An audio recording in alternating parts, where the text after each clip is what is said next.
வழியில் அவனை கொண்டு போச்சு. அல்லேலூயா. இது ஒரு முன்மாதிரியா நமக்கு கொடுக்கப்பட்டிருக்கு. நம்ம யாரும் கூட்டே போக முடியாது.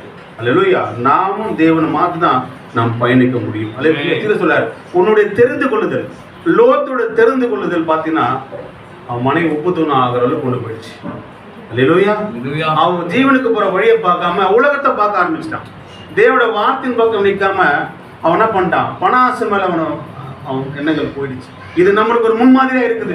இது சபைக்கு ஒரு முன்மாதிரியா இருக்குது. அல்லேலூயா. சபைகள் ஃபுல்லாவே செழிப்பு உபதேசம் தான். அல்லேலூயா.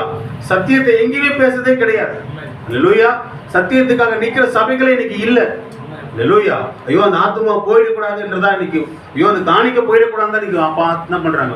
ஒரு பாஸ்டர் கேட்கிறேன், ஒரு சத்தியத்தை நீங்க பேசுறேன்னா மக்கள் போயிடுவாங்களே, இது சொல்லலாம் தேவனுக்கு நீ கணக்கு கொடுக்கணுமே, இதை பேசினா ஜனங்கள் போயிடுவாங்க அப்படின்றாரு. அப்போ உன் ஊழிய ஜனங்களுக்காகவா தேவனுக்காகவா? அல்லேலூயா. ஐயோ இது பேச